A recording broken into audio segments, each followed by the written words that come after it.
एक समय की बात है, किसी एक राज्य में हरिशंकर नाम का राजा राज करता था। उस राजा के 3 बेटे थे। उसकी ख्वाहिश थी कि वह उसका सबसे काबिल बेटा उसकी राजगद्दी संभाले, लेकिन वह इस बात लेकर संशय में था कि तीनों में से किसे वह अपना राजपाट सौंपे। एक दिन राजा को एक तरकीब सूझी। उसने उसी समय अपने तीनों बेटों को बुलाया और कहा, बेटे, आज मैं तुम सबसे एक सवाल पूछता हूँ। अगर तुम लोगों के सामने एक गुनहगार खड़ा हो तो तुम उसके साथ क्या करोगे?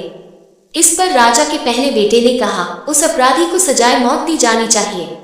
वहीं दूसरे बेटे ने कहा, गुनहगार को कालकोठरी में बांध देना चाहिए। जबकि तीसरे बेटे ने कहा, पिताजी, हमें उसे सजा देने से पहले इस बात की जांच करनी चाहिए कि उसने सही में अपराध किया है या नहीं। इस पर राजा के तीसरे बेटे ने सभी को एक कहानी सुनाई। एक राजा था जिसके पास एक बुद्धिमान तोता था। एक बार उस तोता ने महाराज से कहा, मुझे अपने माता और पिताजी के पास जाना है। राजा ने उसकी बात नहीं मानी, लेकिन तोता ने हार नहीं मानी। वह लगातार महाराज से जिद करने लगा कि मुझे माता पिता के पास जाने दे। अंत में राजा ने तोता की बात मान ली और कहा, ठीक है, तुम अपने माता पिता से मिलकर आओ, लेकिन वहां ज्यादा दिन नहीं रुकना। राजा ने तोता को केवल 5 दिन की अनुमति दी और कहा, तुम 5 दिन में अपने परिवार वालों से मिलकर लौट आना। इसके बाद तोता 5 दिन के लिए अपने माता पिता के पास चला गया। छठे दिन जब वह राजा के पास लौट रहा था तो उसने सोचा कि क्यों न वह महाराज के लिए कुछ उपहार ले लिया जाए। फिर वह पर्वत की ओर निकल पड़ा। दरअसल वह महाराज के लिए अमृत फल लेना चाहता था। वहां पहुंचते पहुंचते रात हो गई। तोता ने पर्वत पर पहुंचकर फल तो ले लिया, लेकिन रात हो जाने के कारण वह आगे नहीं बढ़ा और वहीं रुक गया। उस रात जब तोता सो रहा था तभी एक सांप वहां आया और उसने राजा के लिए गए अमृत फल को खाने लगा। सांप ने फल को खाया, इस कारण उस फल में जहर फैल गया था। हालांकि तोते को इस बात की भनक तक नहीं थी। अगली सुबह जब वह जगा तो फल लेकर महल की ओर चल पड़ा। जब वह महल पहुंचा तो खुशी खुशी सीधे राजा के पास गया और कहा, महाराज, मैं आपके लिए यह अमृत फल लेकर आया हूँ। आप इसे खाएंगे तो सदा के लिए अमर हो जाएंगे। ये सुनकर राजा काफी प्रसन्न हुए।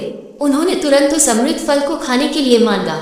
इस पर एक मंत्री ने कहा, जरा रुकिए महाराज, आप इस फल को बिना जांच किए कैसे खा सकते हैं? एक बार यह देख तो लीजिए कि तोता द्वारा लाया गया यह अमृत फल सही है या नहीं। राजा उस मंत्री की बात से सहमत हुआ और कहा कि तुरंत इस फल को एक कुत्ते को खिलाया जाए। राजा का आदेश पाकर सैनिक ने फल का एक टुकड़ा कुत्ते को खिलाया।